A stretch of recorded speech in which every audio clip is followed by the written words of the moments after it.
네, 여러분 안녕하세요. 며칠 전에 그 MBC 기자가 박사방에 70만원 보낸 게 굉장히 대서특필이 됐었죠. 지금 MBC는 이제 완전히 그냥 패닉 상태가 돼가지고 해당 기자를 즉시 업무 배제한 다음에 지금 진상조사에 들어갔거든요. 근데 그날 이렇게 뉴스를 보니까 예를 들어서 JTBC 같은 경우는 되게 자세하게 보도를 했어요. 근데 JTBC는 손석희하고 그 조수빈 그 사이에 그 돈거래에 대해서는 제대로 보도 안 했잖아. 네, 이상호 기자님이 그 얘기 하더라고요. 그 기자가, 그 MBC 기자가 소위 뉴데일리 출신으로 그 김장겸이 사장일 때 특채로 들어갔던 그 소위 적폐 기자들 중에 하나라고. 그게 지금 MBC에 남아있잖아요. 그러니까 충분히 일베 같은 기자니까는 저러고도 남을 애다라는 걸 예상할 수 있는 거죠. 근데 저의 의문은 뭐였냐면, 지금 우리나라 기자들의 수준을 보세요, 여러분. 저런 기자들이 수백 명이라고요. 근데 어떻게 MBC만 딱 골라갖고 핀셋처럼 골라서 딱 한 명을 딱 찝죠? 시기가 되게 놀랍지 않아요? 검찰이 MBC나 제보자 X까지 조사하겠다라고 하고 나서 얼마 안 있는 거예요. 그러니까 일종의 겁죽이죠. 너네 가만 안 둬. 겁죽이란 말이에요. 제가 볼 때는. 그 많은 수백 명의 기자가 그 안에 들어가 있을 텐데 최소한 제가 볼 때 그 박사방에 판사나 검사 기본으로 깔려 있을 것 같거든요. 근데 그런 사람들은 안 나옵니다. 자기들이 딱 이름을 갖고 있다가 이제 어떻게 보면은 쥐고 있는 거죠. 입 열면 다친다. 깐다. 네, 그거에 대한 전 선전포고 같아가지고 기분이 좀 안 좋아요.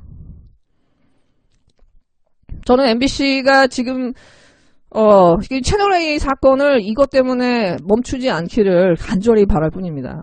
저는 소위 말해서 윤석열이 이걸 너무 잘해요. 사람들을 쫄게 만들어. 이걸 너무 잘해요. 다 쫄고 있는 거죠.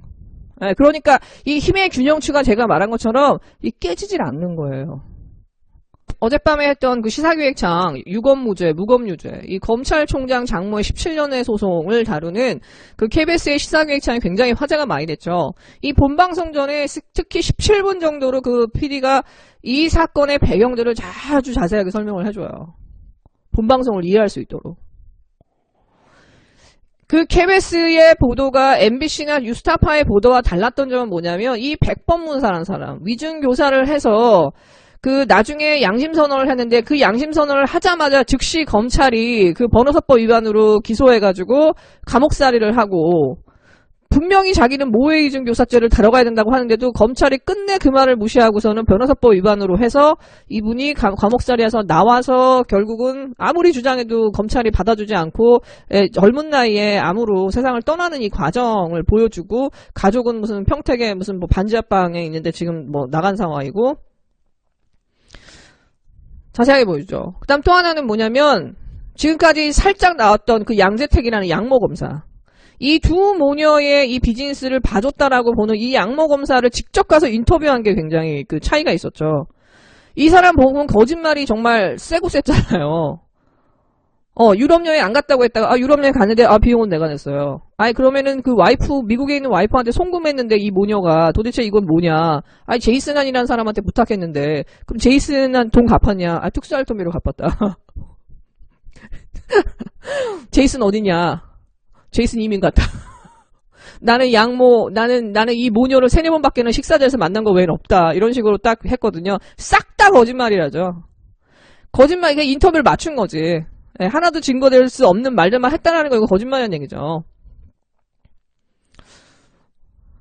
근데 사실은 저는 이 KBS 기획창을 보면서 내가 아쉬웠던 부분이 뭐냐면은 MBC나 뉴스타파에서 한 걸음도 나아가지 못했어요. 같은 사건에 계속한 동호 반복을 하고 KBS는 심지어 양쪽 의견을 동시에 다루면서 약간 양비론적으로 약간 그렇게 다루거든요. 근데 맨 마지막엔 좋았죠. 검찰이 도대체 대답해야 될 차례다 이러면서 윤석열 얼굴 딱 나오는 거. 그거는 마지막에 그 엔딩은 되게 좋았어요. 근데 이 사건이 계속적인 동호 반복을 하고 있다는 거예요. 이 사건은 제가 볼 때요. 이 양모 검사에서 막대먹은 윤 춘장으로 넘어가는 이 과정이 그 본질적으로 되게 비슷해요. 자기 이름으로 재산을 모을 수 없고 자기 이름으로 사기를 칠 수 없는데 대단한 사기 건수를 알고 있는 인간들이 이 두 모녀를 앞세워서 사기를 딱 치고 돈을 받고 아파트 아크로비스타를 분양받고 예 코바나 컨텐츠에서 이렇게 막 대기업 협찬을 받고 도이치모터에서 주가 조작을 하고 자기 이름으로는 할 수 없는 사람들이 이 두 사람을 내세워서 그 이익을 취하는 과정이라는 게 이렇게 보여요. 그러니까 본질적으로 양이나 막대먹은 윤씨나 이 두 모녀를 통해서 이익을 취하는 건 같아요. 다만 자기 이름으로 취하지 않는 거죠.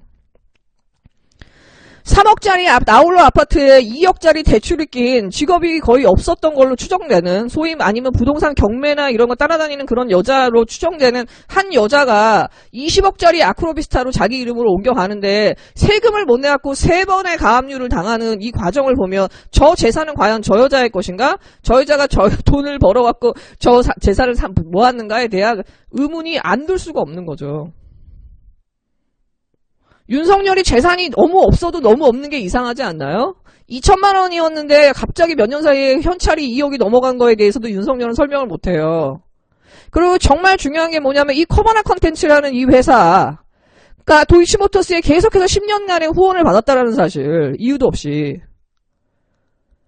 윤석열이 서울지검장이 된 다음에 4개였던 대기업 협찬사가 16개로 늘었는데 그 협찬사들이 얼마를 협찬했는지를 그 청문회나 국감에서 윤석열이 제출 안 했다라는 거예요. 기업들한테도 연락해서 제출하지 말라고 했고. 이게 이유가 뭐죠? 제가 예전에도 말씀드렸지만 이 모녀는 진짜 저수지예요. 저수지. 자기가 직접 받을 수 없는 돈을 받게 해주는 저수지의 역할을 하고 실제 그 재산은 다른 사람일 확률이 되게 높다. 계좌에 들어있는 그 현찰의 50억? 움직이지 않는 50억? 저는 그 사람, 그 모녀보다, 그 여자보다는 그 다른 사람의 것일 확률이 저는 높다고 봐요. 이 과정들을 쫙 보면. 이 사건 하나를 이렇게 막 변죽두트리듯이 이렇게 KBS나 이렇게 다루는 게 아니라 이 전체의 사건을 관통해야 되거든. 이 공통점으로 관통해야 되거든. 그 뒤엔 늘 검사가 있었다라는 거예요. 윤춘장까지 포함하여. 근데 이렇게 크나큰 사건들이 채널A도 마찬가지지만 기사화되지 않는다라는 것도 놀라운 것이고 이 사건의 정말 많은 부분이 조국 사태에서 윤석열이 그 조국 가족을 괴롭혔던 그 혐의랑 되게 비슷한데도 기자들이 윤석열이나 윤석열 와이프한테 질문을 안 해요. 서면지냐 뭐하냐고 예 조국한테 어떻게 했어요? 아파트 몇 달 동안 저기 하고 있었죠. 뻑치게 하고 있었죠. 법무부 앞에 가서 아침 대파라부터 카메라 들이대고서는 양쪽에서 서가지고 조국한테 정말 싸가지 없이 질문했죠. 윤석열한테는 어느 누구도 그것을 시도하지 않아요. 심지어 진보 언론인조차도 뉴스타파나 MBC나 이번에 KBS도 이걸 그 조사하면서 윤석열한테 직접 가가지고 마이크를 대는 사람은 없어요. 다 쫄고 있다는 얘기지. 그러니까 지금 대한민국은 문재인이라는 따뜻한 왕국과 이 어떻게 보면 이 막대먹은 윤 씨가 지배하는 겨울왕국이 지배하고 있는 두 개의 세계가 냉온탕을 오가고 있는 거예요. 그리고 이 세 개의 방송 프로그램이 나왔는데 그것이 이어지지 않아요. 제가 볼 때 누군가 하나 소위 말해서 조중동은요 이 사건의 맥락을 알 거예요. 그리고 때가 되면 터뜨리겠죠. 윤석열이 더 이상 자기들한테 걸림돌이 될 때. 민주당도요 검찰개혁을 계속 말을 일부는 하지만요 이런 방송이 나왔을 때 논평 하나 내는 의원들이 없어요. 지금도 열심히 당선 인사를 하지만 이거에 대한 논평을 안 내요. 관심이 없는 거예요. 문제의식이 없는 거예요. 저는 이 21대 국회가 시작되기 전까지 민주당은 이 언론개혁과 검찰개혁을 어떻게 할 것인지에 대한 그 플랜을 상세하게 국민들한테 공개하고 21대 국회를 시작해야 된다고 생각해요. 그러지 않고서는 계속해서 이걸 미룬다고 하면은 저는 민주당은 끝내 저는 많은 국민들한테 외면받을 거라고 생각합니다. 명확하게 제시해야 됩니다. 그리고 또 하나는 뭐냐면 이렇게 힘의 균형추가 무너져 있는 이 상황, 선거를 이기고 대승을 하고 문재인 대통령이 64%의 지지율을 얻는 이 상황에서도 우리는 여전히 대한민국의 겨울왕국이라는 게 존재해요. 막대먹은 윤 씨가 지배하는. 왜냐, 이 힘의 균형추를 갖고 싸워야 되는 사람들이 다 쫄아오고 저기 있거든. 이 상황에서 진짜 광야에서 빈들에서 홀로 싸우고 있는 사람들이 황희석이나 최강욱이에요. 그렇기 때문에 사실은 열린민주당의 그 의미와 가치는 빛나는 거고요. 열린민주당의 그 힘의 균형추 중간의 균형자 역할을 하고 있는 거죠. 그렇기 때문에 많은 사람들이 황희석을 놓치고 안홍구를 놓친 거를 지금까지도 너무너무 안타까워하고, 이 안타까움이라는 건 시간이 지나면 지날수록 저는 계속될 거라고 생각하거든요. 여러분, 저는 제가 항상 인생에서 꼽는 세 사람이 있어요. 되게 비슷한 부류의 인간들. 네, 전국시대의 토요토미 히데요시. 토요토미 히데요시는 이제 임진왜란이 끝난 다음에 일본에서는 완전히 몰락가, 쇠락을 하죠. 근데 이 사람은 사무라이 정말 빈농의 아들로 태어나서 이제 이렇게 하나하나가 돼서 마지막 사무라이까지 되고 계속해서 일본의 통일을 위해서 싸웁니다. 마지막 순간에 자기가 12살밖에 안 된 토요토미 히데요시를 남겨놓고 도쿠가와 이에야스한테 맡기죠. 잘 부탁한다고. 자기가 죽을 줄 알면서도 쇼군임에도 불구하고 전장에 나가요. 자기의 죽음을 알면서도. 사무라이로 태어나서 사무라이로 죽은 사람이에요. 체게바라. 의사 출신이죠.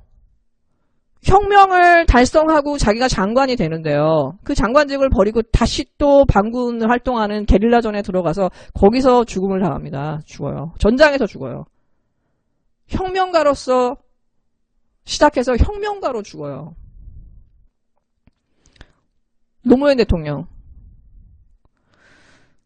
지역주의 타파, 시민민주주의. 노무현 대통령은 자기가 대통령이 됐음에도 그 권한을 쓰지 않고 자기가 온몸으로 포탄을 맞으면서, 권력의 포탄을 맞으면서 자기가 최전방에서 싸워요.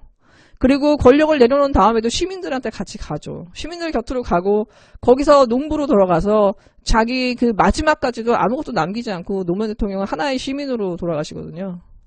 우리가 이 세 사람한테 보는 건 어떻게 보면은 그 사람들은 마지막 순간까지 권력의 최정점을 갔음에도 불구하고 변하지 않았다라는 거예요. 왜? 그들의 목적이 권력을 갖는 것이 아니었기 때문에요. 그렇기 때문에 우리는 수백 년이 지나도 수십 년이 지나도 그 사람들의 정신의 정수와 그 사람들의 이상과 그 낭만을 여전히 추억하고 기억하고 웃고 우는 거거든요. 그리고 여전히 새로운 노무현을 기다리고 있는 거거든요. 저는 그런 면에서는 정말 이 황희석이나 최강욱은 정말 별처럼 빛나는 보석 같은 존재들이라고 생각합니다. 이분들이 정말 비바람을 맞을 때 이 사람들이 균형추에 흔들리지 않고서는 싸울 수 있도록 하려면요. 사실 여러분들이 열린민주당의 권리당원으로 많이 가입을 해주셔야 돼요. 최소한 10만이라도 있으면 이분들이 국민들의 힘을 얻어서 싸울 수 있는 힘이 생기잖아요. 혼자서 어떻게 이 장기간의 싸움을 하고 저 권력들과 어떻게 싸웁니까? 웬만한 법무부도 장관도 끼갱하는 상황인데. 에? 여러분 제발 열린민주당에 힘을 좀 실어주세요. 후원도 많이 해주시지만 가장 중요한 건 제가 볼 때 권리당원 가입 같아요. 그렇게 해서 열린민주당이 민주당이라고 하는 거대한 우산 속에 흡수되지 않으면서 독자적인 노선을 가서 진보 진영의 스펙트럼을 높일 뿐만 아니라 이 진보 진영이 가지고 있는 정신의 핵심, 정신의 정수, 다이나믹함을 유지할 수 있게, 그렇게 해서 거기서 새로운 정신이 피어나올 수 있게 여러분 도와주세요. 그래야 대한민국의 민주주의도 저는 희망이 있다고 생각하거든요. 네, 여러분 즐거운 하루 되세요.